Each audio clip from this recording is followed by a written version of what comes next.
சிற்றம்பலம். தென்னாடுடைய சிவனையை போற்றி, எந்நாட்டவர்க்கும் இறைவா போற்றி. அனைவருக்கும் வணக்கம். நாம இன்னைக்கு பார்க்கக்கூடிய பதிவு என்னன்னு பாத்துட்டீங்கன்னா, ஆவணி மாத பலன்களை பத்தி தான் நம்ம பார்க்க போறோம். அதற்கு முன்னாடி நம்மளுடைய சேனலை சப்ஸ்கிரைப் பண்ணிக்கோங்க.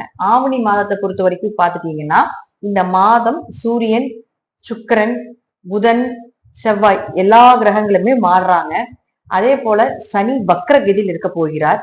சனி பகவானை பொறுத்த வரைக்கும் பாத்தீங்கன்னா, உங்க ஜாதகத்துல வக்ரமாக இருந்தால் யோகமே, வக்ரமாக இல்லை என்றால் கொஞ்சம் சனி உங்க ஜாதகத்துக்கு என்ன பாவகத்தை வாங்கியிருக்கிறோம் அது ரீதியாக கொஞ்சம் முன்னெச்சரிக்கையா இருக்கணும் அப்படிங்கிறது தான் உண்மை. அது நான் பதிவுல சொல்றேன் என்னென்ன பண்ணணும் அப்படிங்கிறது.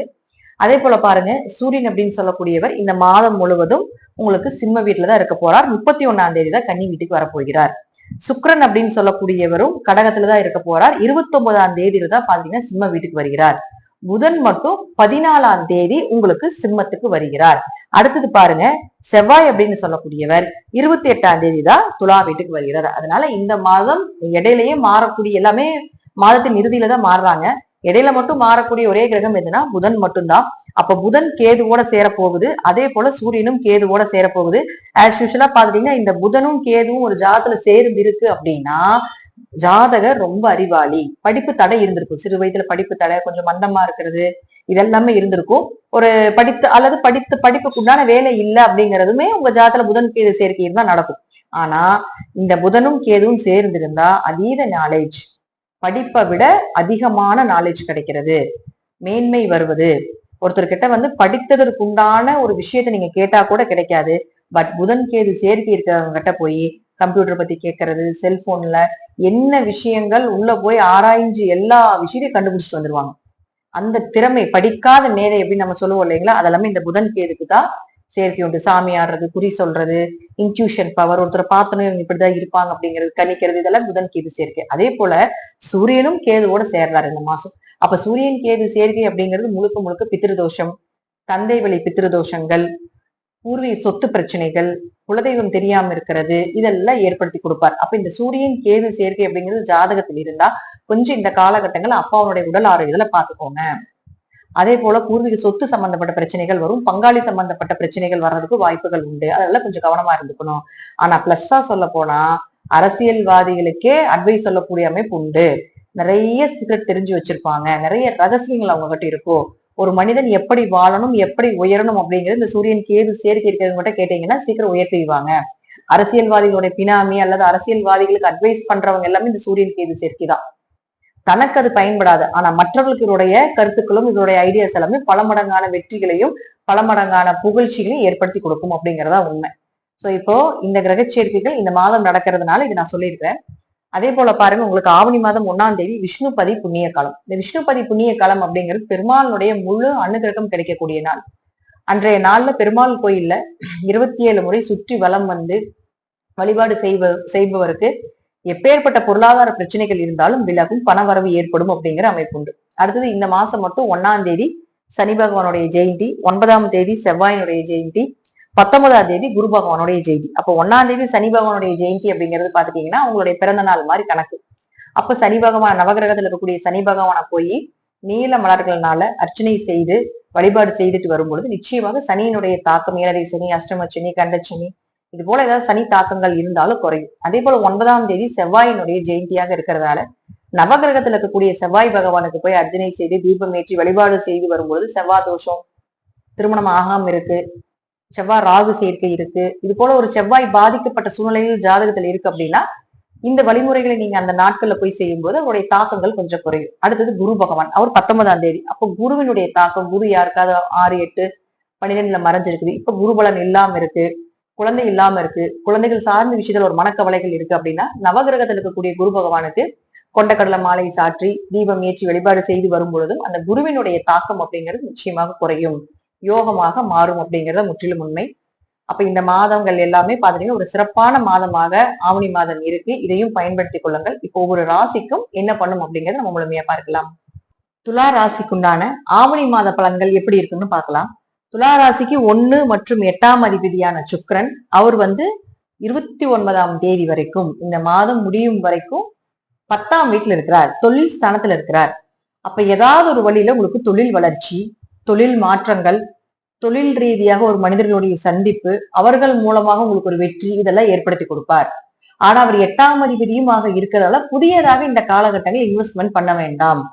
அதே போல பாருங்க, உங்களுக்கு இந்த இன்வெஸ்ட்மெண்ட் சார்ந்த விஷயமாக இருந்தாலும் கூட சூரியனும் கேதுவும் உங்க ஜாதகத்தில் இருந்தால் கொஞ்சம் தடை தாமதங்கள் இருந்து கொண்டே இருக்கும். ஏன்னா இந்த மாசம் சூரியனும் கேது சேருது. அவர் யாருன்னு பாத்துட்டீங்கன்னா உங்களுக்கு 11ஆம் அதிபதி. அப்ப சூரியன் இந்த மாதம் முழுவதும் நீங்க தான் இருக்க போகிறார். தொழில ரொம்ப பிரச்சனையா இருக்கு, எதுவுமே நடக்கல, அடுத்த கட்ட பாதை என்னன்னு தெரியல அப்படின்னு இருந்தீங்கன்னா உங்க ஜாதத்துல சூரியன் கேது சேர்க்கை இருக்குன்னு அர்த்தம். அல்லது சூரியன் ராகு சேர்க்கை இருக்குன்னு அர்த்தம். அப்படி இருந்துன்னா இந்த மாதத்துல நீங்க உங்க முன்னோர்களுக்கு திதி தர்ப்பணம் கொடுக்கும் பொழுது கண்டிப்பாக அந்த தடை உடையும். 10ல் சுக்கிரன் இருக்கும்போது ஒரு பதவியோ ஒரு புகழோ கண்டிப்பாக தேடி வரும் அப்படிங்கிற அமைப்பு உண்டு. அடுத்தது செவ்வாய். செவ்வாயை பொறுத்த வரைக்கும் பாத்தீங்கன்னா 2 மற்றும் 7ஆம் அதிபதியாகி இருக்கக்கூடிய வீடு 12ஆம் வீட்டுல இருக்குது. அப்ப 2 கூடையவர் 7ஆம் வீட்டுல இருக்கிற வரைக்கும் கொஞ்சம் பண வரவும் உண்டு, பண விரயங்களும் உண்டு. அப்ப அதாவது 2ங்கிறது பேச்சு. அப்ப பேச்சுல கொஞ்சம் கவனமா இருக்கணும். பணம் கொடுக்கல் வாங்கல கொஞ்சம் கவனமா இருக்கணும். ஜாமீன் கையெழுத்து போடுறதுல கவனமா இருக்கணும். யாரை நம்பி இந்த காலகட்டங்கள்ல பணம் கொடுக்கறது, ஜாமீன் கையெழுத்து போடுறதுல வேண்டாம். அப்ப அவரே உங்களுக்கு 7ஆம் அதிபதியாகி 12ஆம் வீட்டுல இருக்கும் பொழுது இந்த காலகட்டங்கள்ல புதிய வரன்கள் தேடாம இருக்கிறது நல்லது. கணவன் 12ஆம் இடம் அப்படிங்கிறது சண்டை சச்சரவு சொல்லக்கூடிய ஒரு இடம், அன்யூனிட்டி அதே இடம் தான் சொல்லும். அப்போ கணவன் மனைவிக்குள்ள கொஞ்சம் சண்டை சச்சரவு பிரச்சனைகளும் ஏற்படுறதுக்கு வாய்ப்புகள் உண்டு. புதிய வரன்களாக இருந்தால் தேர்ந்தெடுக்காமல் இருப்பது நல்லது. அல்லது புதுசா பொண்ணு மாப்பிள்ளை பாக்குறீங்க அப்படின்னா கொஞ்சம் பொறுமையாக இருந்து பார்த்துக் கொள்வது என்பது சிறப்பு. அடுத்தது பாருங்க, உங்களுக்கு அவர் 7ஆம் அதிபதியும் 2ஆம் அதிபதியும் ஆக இருக்கிறதுனால குடும்பத்துக்குள்ள குடும்ப நபர்கள் மூலமாக சில விரயத்தையும் ஏற்படுத்தி கொடுப்பார். கணவர் மூலமாகவோ மனைவி மூலமாகவோ அப்படிங்கிறது அமைப்பு உண்டு. அடுத்தது சனி. சனியை பொறுத்த வரைக்கும் பாத்தீங்கன்னா உங்க ஜாதகத்தில் வக்ரமாக இருந்தால் சனி 4, 5 குடைவராகி 6ஆம் வீட்டுல இருக்கார். உங்க ஜாதகத்துல அவர் வக்ரமாக இருந்தால் கொஞ்சம் தொழில் ரீதியாக கொஞ்சம் கவனமா இருங்க. ஏன்னா சனிதான் தொழில்காரகன். அப்ப வீடு மனை சொத்து சொகங்கள் வண்டி வாகன யோகங்கள் இது எல்லாமே கிடைப்பதற்குண்டான வாய்ப்புகள் உண்டு. 5ஆம் இடம் அப்படிங்கிறது குழந்தைகளை சொல்றதுனால குழந்தைகளுடைய தேவைகளை பூர்த்தி பண்றது, குடும்ப ஒற்றுமையா இருக்கிறதுக்கு உண்டான வாய்ப்புகள் இதெல்லாம் ஏற்படுத்தி கொடுப்பார். 6ஆம் இடத்துல போய் இருக்கும்போது கடன் நோய் இது சார்ந்த விஷயத்துல எல்லாம் ஒரு நிவர்த்தி கொடுப்பார். வேலை சார்ந்த விஷயங்களாக இருந்தாலும் ஒரு சக்சஸ் கிடைக்கிறதுக்கு உண்டான வாய்ப்புகள் உண்டு. அடுத்தது புதன். புதனை பொறுத்த வரைக்கும் பாத்தீங்கன்னா ராசிக்கு 9 மற்றும் 12ஆம் அதிபதி. அப்ப 9 மற்றும் 12ஆம் அதிபதியான புதன் இப்ப இருக்கக்கூடிய வீடு அப்படின்னு பாத்தீங்கன்னா 14ஆம் தேதி வரைக்கும் உங்களுடைய ராசிக்கு 10லதான் இருக்கா, ராசி அதிபதியோட சேர்ந்து. அப்ப அப்பா மூலமாக தொழில் அமைஞ்சு வர்றது, அதாவது அப்பாவுடைய தொழில் எடுத்து செய்யறது, தர்ம கர்மாதிபதி யோகமாக 9, 10 தொடர்பு ஏற்பட்டா தர்ம கர்மாதிபதி யோகம் நம்ம சொல்லுவோம். அப்ப அதெல்லாமே பாத்துட்டு உங்களுக்கு சக்சஸ் ஆகி வர்றதுக்கு உண்டான வாய்ப்புகள், பெயர் புகழ் மதிப்பு கிடைக்கிறது, அல்லது நீங்களும் அப்பா சேர்ந்து ஒரு தொழில் பண்றது இதெல்லாம் ஏற்படுத்தி கொடுப்பார். ஆண் வாரிசு பிறப்பதற்குண்டான வாய்ப்புகள், தொழிலுக்குண்டான அடுத்த விஷயம் அல்லது தொழிலுக்குண்டான அடுத்த நபர்களை போய் சந்தித்து அதுல என்ன வெற்றிகள் செய்யலாம் அப்படிங்கிற அமைப்பெல்லாம் நிச்சயமாக ஏற்படுத்தி கொடுப்பார். ஆனா இவரும் உங்களுக்கு 12ஆம் அதிபதியாக இருக்கிறதுனால கொஞ்சம் இம்போர்ட் எக்ஸ்போர்ட் பிசினஸ் பண்றீங்க அல்லது வெளிநாடு வெளியூர் போய் பிசினஸ் பண்றீங்க அப்படின்னீங்கன்னா சூப்பரா இருக்கும். அல்லது ஒரு இடம் விட்டு இடம் மாறுறீங்க, பிசினஸ் மாற்றம் பண்றீங்க, சொந்த மாவட்டத்தை விட்டு வெளியே போறீங்க அப்படின்னா இந்த கிரகச்சேர்க்கை சூப்பரா இருக்கும். இல்ல உள்ளூருக்குள்ளேயே இருந்து பண்றீங்க அப்படின்னா கொஞ்சம் இன்வெஸ்ட்மெண்ட்ல மட்டும் கொஞ்சம் கவனமா இருங்க. ஏன்னா புதன் 14ஆம் தேதிக்கு மேல பாத்துட்டீங்கன்னா உங்களுடைய ராசிக்கு லாபஸ்தானத்துக்கு வந்து கேதுவோட சேர போகிறார்.